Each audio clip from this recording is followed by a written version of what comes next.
Hello दोस्तों, ASY target exam में आपका स्वागत है। आज हम देखेंगे जीन पियाजे। क्या जीन पियाजे देखेंगे? जीन पियाजे का संज्ञानात्मक विकास सिद्धांत एवं अधिगम। यानी जीन पियाजे कौन थे? इन्होंने 4 सिद्धांत दिए। इनका जन्म कब हुआ, ये कहाँ के रहने वाले हैं, ये यूपी टेट, सी टेट और सुपर टेट सबके लिए महत्वपूर्ण है। ये वीडियो में सारा जितना मटेरियल जीन पियाजे से पूछता है, यानी जितना क्वेश्चन पूछता है, सब क्वेश्चन डिटेल में है। देखते हैं, पहले जीन पियाजे के बारे में जानते हैं। जीन पियाजे थे कौन? तो जीन पियाजे पहले इनका जन्म कहाँ हुआ था? तो 9 अगस्त जन्म कब हुआ था? तो 9 अगस्त 1896 में, मतलब 96 में। और ये रहने वाले थे स्विट्ज़रलैंड के। मृत्यु कब हुआ था? तो 16 सितंबर सन 1980 में इनका मृत्यु हो गया। पहले जंतु विज्ञान बाद में मनोवैज्ञानिक बने। पहले जंतु विज्ञान, बाद में मनोवैज्ञानिक बने। अपने ही 3 बच्चों पर अवलोकन मतलब अध्ययन किए थे। अपने ही 3 बच्चों पर अवलोकन किए थे। तो पूछता है, पहला क्वेश्चन यहाँ से पूछेगा कि जीन पियाजे कहाँ के निवासी थे? तो स्विट्ज़रलैंड। जीन पियाजे ने कौन सा सिद्धांत दिया था? तो संज्ञानात्मक विकास का सिद्धांत दिया था। जीन पियाजे ने कितने अपने सिद्धांतों को कितने वर्गों में बांटा था? तो 4 वर्गों में। अब देखते हैं 4 वर्ग कौन कौन से हैं, उनको देखेंगे। पहले कुछ और तथ्य देख लेते हैं जीन पियाजे के बारे में। पियाजे का जो था, पियाजे के सीखने का सिद्धांत की विशेषता क्या है, ये देखेंगे पहले। तो देखिए, पियाजे के अनुसार संज्ञानात्मक कार्यविधि की विशेषता। पियाजे के अनुसार संज्ञानात्मक कार्यविधि की विशेषता। पियाजे ने बताया कि पहले क्या होता है? संगठन होता है। उसके बाद संगठन के बाद क्या होता है? संगठन की विफलता के परिणाम का स्वरूप। उसके बाद अनुकूलन। अब संगठन का मतलब क्या होता है? इसका मतलब होता है प्राप्त ज्ञान नवीन सूचना को बौद्धिक संरचनाओं में व्यवस्थित करती है। अनुकूलन क्या होता है? तो अनुकूलन जो होता है पूर्व ज्ञान तथा नवीन ज्ञान। पूछ सकता है कि पूर्व ज्ञान तथा नवीन ज्ञान या नवीन अनुभव में संतुलन स्थापित करता है। तो दे देगा संगठन, दे देगा अनुकूलन, दे देगा अनुकरण, दे देगा और पूछ लेगा कौन सा होगा। अब देखिए, अनुकूलन की प्रक्रिया क्या होती है? अनुकूलन की प्रक्रिया होती क्या है? तो अनुकूलन जो होता है समावेशन आत्मसात्करण करना, मतलब नवीन अनुभव को पूर्व विद्यमान बौद्धिक संरचनाओं में यथावत व्यवस्थित करता है। समझ में आया?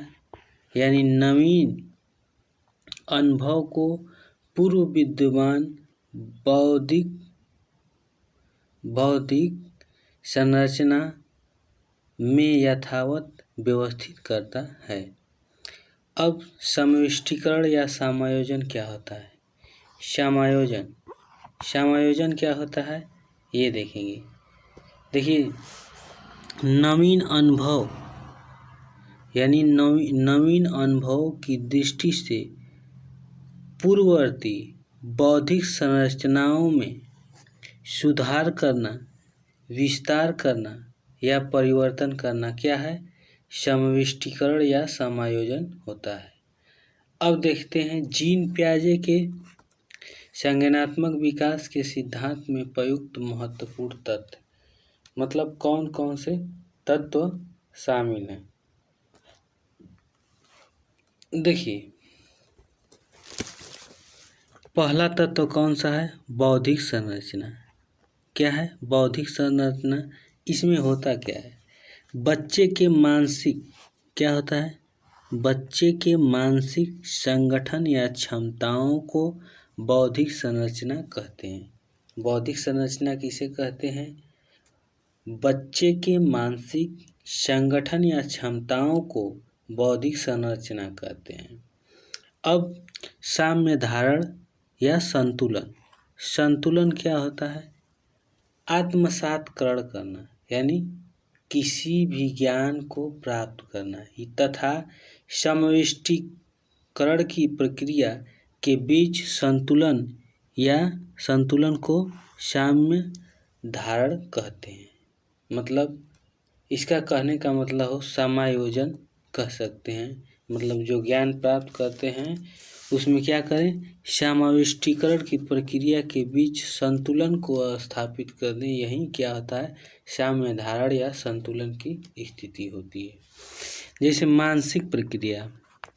मानसिक प्रक्रिया क्या होती है? जब व्यक्ति किसी कार्य को क्या करता है? जब व्यक्ति किसी कार्य को करने के लिए चिंतन करता है तो मानसिक प्रक्रिया होता है। जैसे हम अगर कोई कार्य को करना चाहते हैं तो क्या होगा? मानसिक प्रक्रिया होगी उसमें, यानी मानसिक प्रक्रिया के बाद तब किसी कार्य को किया जाएगा। ये सबसे ज़्यादा बार पूछता है स्कीमा। स्कीमा क्या होता है? स्कीमा जो होता है मस्तिष्क में संचित संरचनाओं, क्या? मस्तिष्क में संचित सूचनाओं एवं अनुभव का ढांचा होता है जिसके अनुसार व्यक्ति प्रतिक्रिया करता है। मतलब समझ में आया कि व्यक्ति में यानी मस्तिष्क में संचित सूचना एवं अनुभव का ढांचा होता है जिसके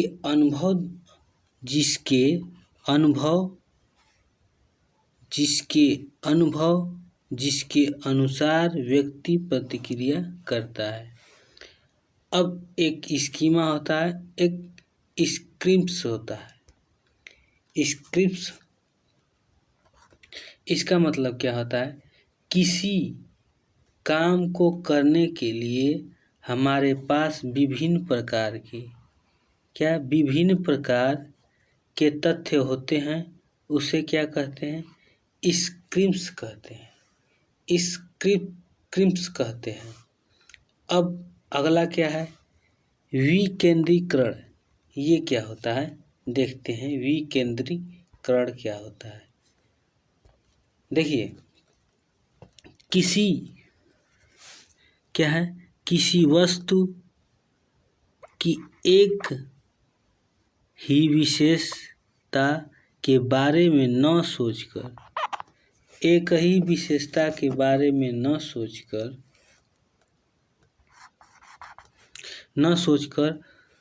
उसके अलग अलग पहलुओं के बारे में सोचना विकेंद्रीकरण कहलाता है। इसका कहने का मतलब किसी एक वस्तु यानी एक ही विशेष के बारे में न सोचकर अलग अलग पहलुओं को सोचना ही क्या कहलाता है? विकेंद्रीकरण। अब जीन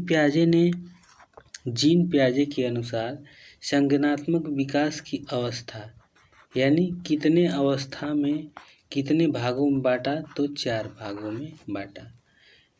देखिए, अब जानते हैं कौन कौन से भाग में बांटे। तो देखिए, यहाँ पे जीन पियाजे का संज्ञानात्मक विकास की अवस्था,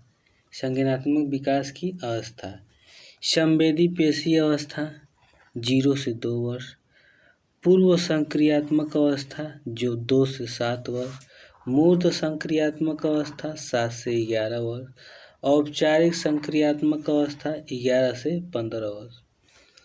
अब पहली अवस्था है संवेदी पेशी अवस्था या संवेदात्मक गामक अवस्था भी कहते हैं। इसका कई नाम है। गामक अवस्था भी पूछेगा गामक अवस्था, संवेदी पेशी अवस्था, जो भी पूछे ये कौन सा होता है, 2 से 0 से 2 वर्ष। अब इसके बारे में इसके बारे में देखते हैं इसकी विशेषता क्या है। देखिए, संवेदी पेशी अवस्था, सेंसर मोटर स्टेज। देखिए, पहला जो बात इसकी विशेषता है, प्रतिवर्तन क्रिया की अवस्था। इसका कहने का मतलब कब तक होता है, जन्म से 30 दिन। दूसरा है प्राथमिक वृत्ति प्रतिक्रिया की अवस्था। कौन सा, प्राथमिक वृत्तीय प्रतिक्रिया की अवस्था। तीसरा है गौण वृत्ति अनुक्रिया प्रतिक्रिया की अवस्था, गौण स्कीमेटा के समन्वय की अवस्था। और पांचवा क्या है, तृतीय वृत्तीय प्रतिक्रिया की अवस्था। और छठवां क्या है, प्रतीकात्मक चिंतन की अवस्था। अब देखते हैं इनका उम्र कौन कौन सा है। यहाँ से देखिए, इस उम्र में जन्म से 30 वर्ष में बालक क्या करता है, तो सहज क्रिया करता है। चूसने की प्रक्रिया सबसे प्रबल होती है। अब यहाँ से देखिए, 1 से 4 माह तक, यानी प्राथमिक वृत्ति प्रक्रिया की अवस्था में 1 से 4 तक, इसमें क्या करता है, सहज क्रिया, प्रतिवर्तक क्रिया समन्वयी व व्यवस्थित हो जाती है। कुछ शारीरिक क्रियाओं का प्रदर्शन अधिक करता है, प्रदर्शित करता है। अब 4 से 8 माह का बालक, अब आनंददायक क्रियाओं की पुनरावृत्ति, वस्तुओं को स्पर्श करने की प्रक्रिया। अब अगला स्टेज में 8 से 12 माह का बच्चा क्या करता है, नए लक्ष्य तक पहुंचने के लिए अर्जित ज्ञान का उपयोग करता है। स्कीमा का सामान्यीकरण करना। अब 12 से 18, इसमें क्या करता है, वस्तुओं को उठाने, गिराने, जोड़ने, तोड़ने आदि होती है। अब 18 से 24, इसमें क्या होता है, वस्तु अस्थायित्व का गुण या प्रतीकात्मक चिंतन का गुण। तो यहाँ से क्वेश्चन बनता है कि वस्तु अस्थायित्व का गुण किस अवस्था में पाया जाता है, तो पाया जाता है किसमें, संवेदी पेशी गामक अवस्था। उसके बाद इसका कुछ विशेषता है, संवेदी पेशी गामक की कुछ विशेषता है। संवेदी पेशी या संवेदनात्मक गामक अवस्था की विशेषता, इस अवस्था में बच्चे बुद्धि का प्रदर्शन गत्यात्मक क्रिया द्वारा करता है। संसार के विषय में ज्ञान सीमित होती है। बच्चे अपनी इंद्रियों के माध्यम से प्राथमिक अनुभव करता है। उसके बाद बच्चों में अस्थायित्व का गुण, वस्तु अस्थायित्व का गुण आ जाता है। छिपी हुई वस्तु को ढूंढने निकालना ही वस्तु अस्तित्व कहलाता है। अनुकरण यानी देख कर सीखना, मानसिक निरूपण की प्रवृत्ति का विकास हो जाता है। ये बातें समझ में आ गई, जो कि संवेदी पेशी अवस्था से इतना क्वेश्चन बन सकता है। अब आते हैं उसके बाद पूर्व संक्रियात्मक अवस्था। पूर्व संक्रियात्मक अवस्था ये होता है 2 से 7 वर्ष तक। अब इसके बारे में जानते हैं, इसका विशेषता क्या है। इसको भी दो भागों में बांटा गया है। इसको हम कह सकते हैं संकेतात्मक कार्य या भाषा प्रयोग की अवस्था। ये दोनों मतलब पूर्व संक्रियात्मक अवस्था को कह सकते हैं। पूर्व संक्रियात्मक अवस्था को दो भागों में बांटा गया है। देखिए, पूर्व प्रत्यात्मक काल, दूसरा अंतरदर्शी अवधि। जो पूर्व प्रत्यात्मक काल होता है ये 2 से 4 वर्ष होता है। कितना? 2 से 4 वर्ष। अब इसके बारे में जानते हैं। इसमें क्या होता है? खोज की अवस्था होती है। क्यों तथा कैसे प्रश्न के उत्तर जानने का प्रयास करता है बालक। इस अवस्था में बालक क्यों, कैसे, किस लिए हुआ, इस तरह का क्वेश्चन पूछता है।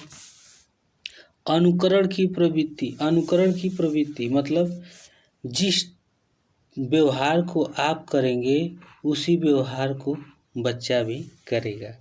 उसके बाद भाषा विकास के लिए महत्वपूर्ण, मतलब इसमें भाषा विकास होने लगता है। आत्मकेंद्रिता की भावना होती है। उसके बाद जीववाद की भावना होती है। मतलब एक गुड़िया है और उसको आप कहेंगे जिंदा है तो वो भी कहेगा जिंदा है। इसका कहने का मतलब ये है। अब ये 4 से 7 वर्ष अतार्किक चिंतन। इसमें तार्किक चिंतन नहीं होता, इसमें अतार्किक चिंतन होता है। पूछता है कि किस में तार्किक चिंतन होता है, किस में प्रारंभ होता है। आगे देखते हैं। बिना किसी तर्क के किसी बात को स्वीकार कर लेना। आप जो उसे बताएंगे वो स्वीकार कर लेता है। जोड़, घटाना, गुणा, भाग की समस्या समाधान करना। मतलब इस उम्र में, मतलब 4 से 7 में सीखने लगता है। प्रत्यक्ष, देखिए क्या है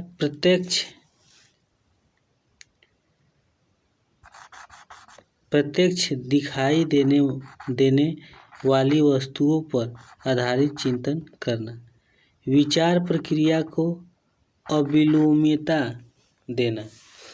अब इसकी भी कुछ विशेषता है, मतलब किस टाइप से क्वेश्चन पूछता है। मतलब पूर्व संक्रियात्मक अवस्था में किस टाइप का क्वेश्चन पूछता है, आप इसको देख लीजिए। इतना ही क्वेश्चन बनता है। अगर आप ढंग से देख लेते हैं तो क्वेश्चन यहीं से बन जाएगा। जैसे देखिए, पूर्व संक्रियात्मक अवस्था की विशेषता क्या है। इस अवस्था में स्मृति कल्पना विकसित हो जाती है। तो पूछेगा किस अवस्था में स्मृति कल्पना विकसित हो जाती है। इस अवस्था में चिंतन अतार्किक तरीके से होता है। तो पूछेगा किस अवस्था में चिंतन अतार्किक तरीके से होता है। तो आपको जानना होगा कि पूर्व संक्रियात्मक अवस्था।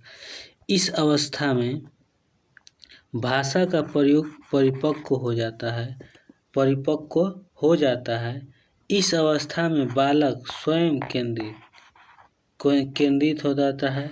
स्वयं को अपने कार्यों तक ही सीमित रखता है। बालक अपने परिवेश की वस्तु को पहचानने और भेद करना प्रारंभ कर देता है। तो यहाँ से जितना टॉपिक है, जितने बिंदी हैं, उतने क्वेश्चन हैं। यहाँ से देखिए एक और क्वेश्चन यहाँ से, इस अवस्था में किस अवस्था में, पूर्व संक्रियात्मक अवस्था में संप्रत्यय निर्माण की प्रक्रिया प्रारंभ हो जाती है। तो पूछेगा किस अवस्था में संप्रत्यय निर्माण की प्रक्रिया शुरू हो जाती है या प्रारंभ हो जाती है। अब ये वस्तुएं, यानी वे वस्तुओं के समूह विभाजित कर उसके नाम देना प्रारंभ कर देता है। इस अवस्था में विलोमीयता का गुण या पलट सोच की शक्ति का अभाव पाया जाता है। तो यहाँ से पलट शक्ति या विलोमीयता का अभाव पाया जाता है कि इस अवस्था में, तो पूर्व संक्रियात्मक अवस्था। अब देखिए, इस अवस्था में बच्चे वस्तु को उनकी संख्या परिणाम के संदर्भ में सही रूप समझ नहीं पाते या संरक्षण नियम का ज्ञान का अभाव होता है। तो ये बातें समझ में आ गई, जो कि पूर्व संक्रियात्मक अवस्था की विशेषता थी और यहीं से क्वेश्चन पुट अप होता है। ये सी-टेट के लिए सबसे महत्वपूर्ण टॉपिक है। देखिए, यहाँ से पूछा भी है। अब देखिए, यहाँ से मूर्त संक्रियात्मक अवस्था, मतलब मूर्त मतलब जो दिखाई दे, जो देखेगा वही करेगा, और जो दिखता है वो मूर्त होता है, जो नहीं दिखता वो अमूर्त होता है। ये अवस्था है मूर्त संक्रियात्मक अवस्था। कौन सी अवस्था? मूर्त संक्रियात्मक अवस्था। ये अवस्था 7 से 11 वर्ष की अवस्था है। अब देखिए, मूर्त या ठोस वस्तु के संबंध में तार्किक चिंतन की योग्यता, मापने, तौलने और गिनने की योग्यता, मापने, तौलने और गिनने की योग्यता। अब ये देखिए, 3 मानसिक योग्यता में निरूपित है, यानी 3 मानसिक योग्यता में निरूपता है। जैसे संरक्षण का सिद्धांत। संरक्षण का सिद्धांत कौन सी अवस्था है? मूर्त संक्रियात्मक अवस्था। मूर्त संक्रियात्मक अवस्था। पहला है संरक्षण का सिद्धांत, दूसरा है संबंध का सिद्धांत यानी संबंध, तीसरा वर्गीकरण। इसका कहने का मतलब संरक्षण मतलब बचाव, संबंध मतलब किसी वस्तु में संबंध बताएगा, और वर्गीकरण मतलब बांटना छांटना। थोड़ा देख लेते हैं। किसी वस्तु की मात्रा पर उसके आकार में परिवर्तन कर या उसको हिस्सों तथा टुकड़ों में विभक्त कर देने का कोई प्रभाव नहीं पड़ता। अब देखते हैं संबंध क्या होता है। किसी वस्तु या वस्तु को उनकी विशेषताओं, ऊंचाई, भार आदि के आधार पर क्रमबद्ध व्यवस्थित करने की क्षमता हो जाती है। अब यहाँ पे ऊंचाई, भार क्रम व्यवस्थित करने की क्षमता हो जाती है। वर्गीकरण क्या होता है? मतलब बांटना, वस्तुओं के गुण के आधार पर क्या करता है?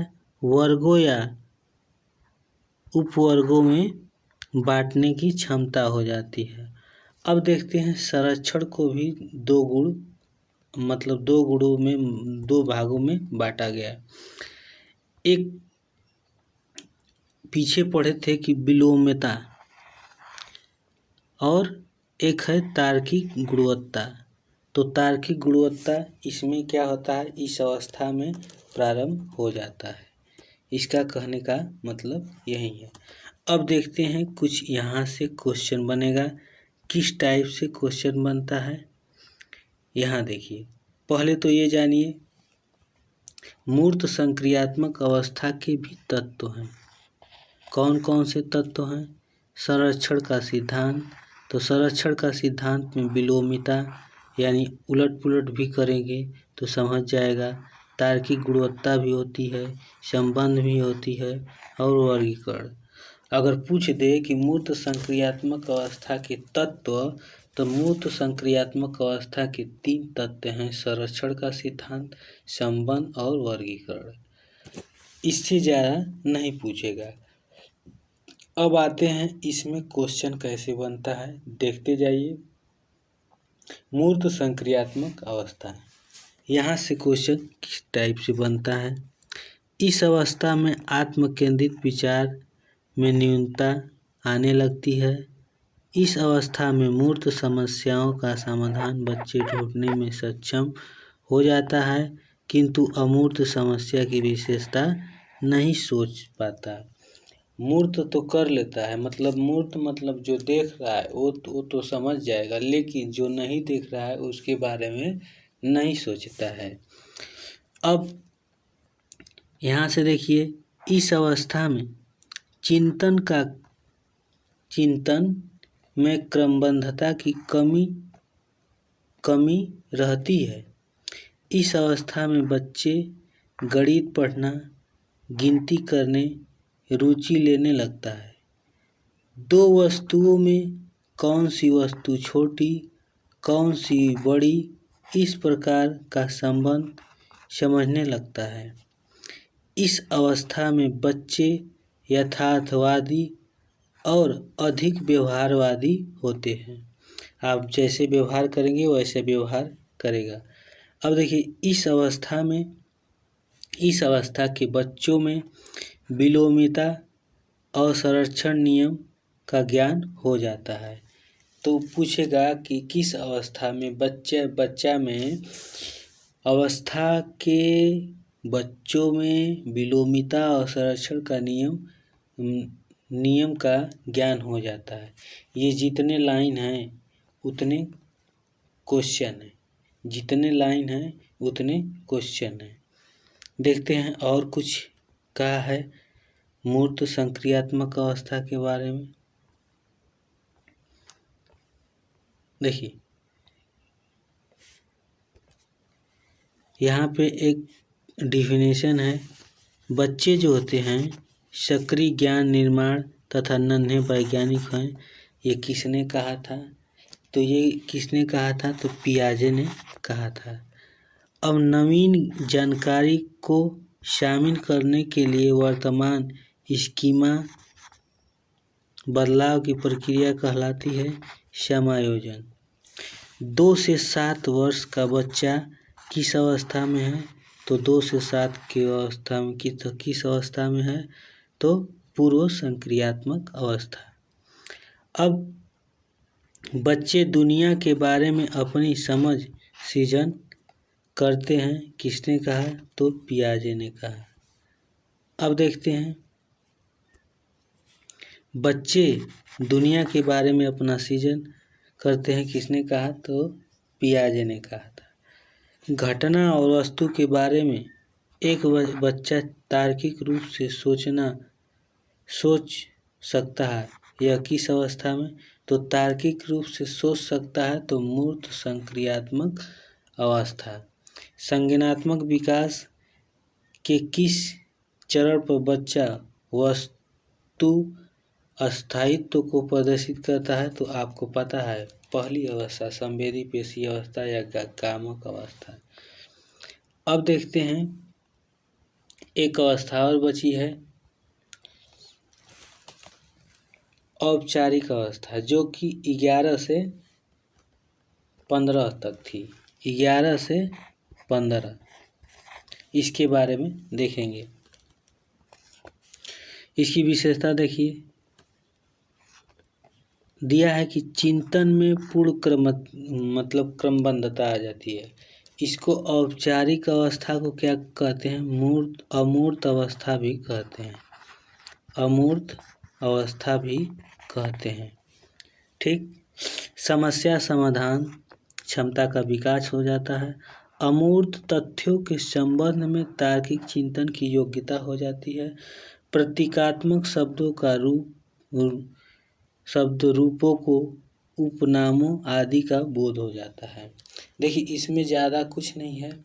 इसमें यही कहा गया कि मतलब औपचारिक में क्या होता है, मूर्त रूप से बच्चा सोचने लगता है। जैसे मान लीजिए कोई साइकिल है तो ये चल रही है, तो इसमें क्या लगा दिया जाए कि ये अपने आप चलने लगे, यानी ये अमूर्त रूप से सोचने लगेगा। अब देखिए, कुछ तथ्य है, मतलब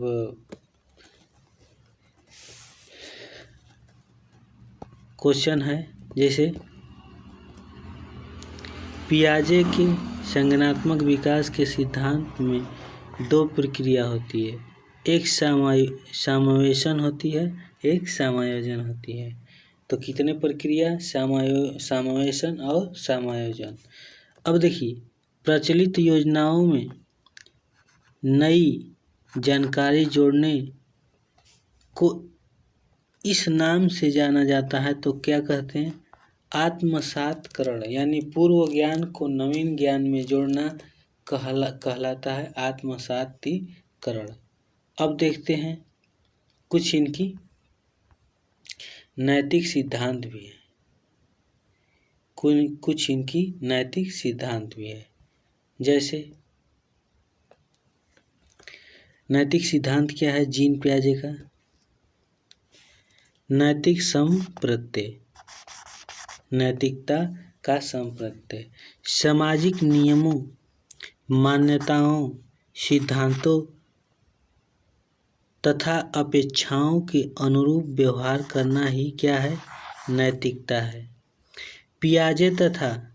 पियाजे का नैतिक विकास का सिद्धांत, मोरल डेवलपमेंट। पियाजे के अनुसार नैतिक विकास की 3 स्तर क्रम है। देखिए, वहाँ पे तो अवस्था थी, लेकिन यहाँ पे क्या है? पियाजे का नैतिक विकास के 3 स्तर है।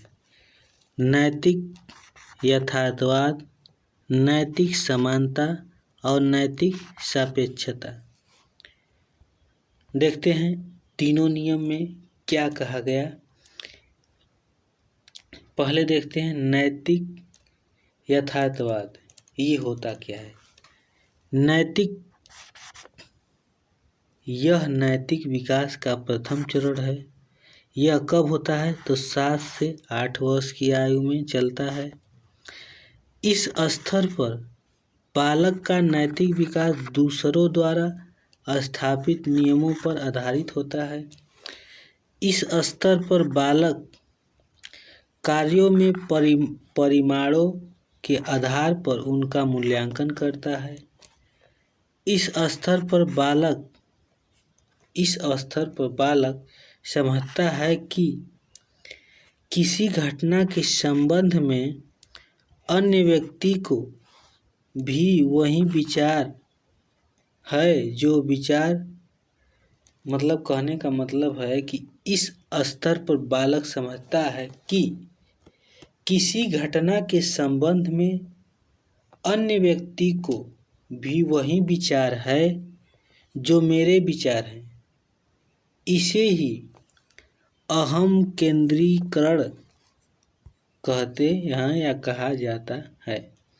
तो पहला नैतिक समझ में आया, नैतिक यथार्थवाद। इसमें कहने का मतलब है कि अगर किसी परिस्थिति में कोई व्यक्ति को कोई घटना से घटित हुआ है तो उसमें वही विचार है या अगले पर्सन में भी वही विचार, इसमें कहने का मतलब यही था। अब नैतिक समानता। नैतिक समानता होता क्या है? ये 8 से 12 वर्ष नैतिक समानता। यह स्तर कितना से चला? 8 से 12 वर्ष की आयु तक होता है। इस स्तर में यानी इस स्तर पर बच्चों का नैतिक विकास समानता लेने के संबंध पर आधारित होता है। इस तथ्य पर बच्चे खेल के नियमों को समझने लगते हैं और चाहते हैं कि सहयोगी उन नियमों का पालन करें। इस स्तर पर बच्चा स्व-केंद्रित खेलों में सहयोगात्मक खेलों की ओर बढ़ता है। अब आगे देखते हैं नैतिक सापेक्षता। तो नैतिक सापेक्षता होता क्या है? ये देखिए, ये स्तर 12 वर्ष की आयु से प्रारंभ होती है। इस स्तर पर बालक उचित तथा अनुचित निर्णय लेने लगता है वह समझने लगता है कि नैतिक नियम परिस्थिति अनुसार परिवर्तन की जा सकती है। अब ये जितना था पियाजे से संबंधित था, ये पूरा समाप्त हो गया। अब देखेंगे अगले वीडियो में कोहलर। अगले वीडियो में देखेंगे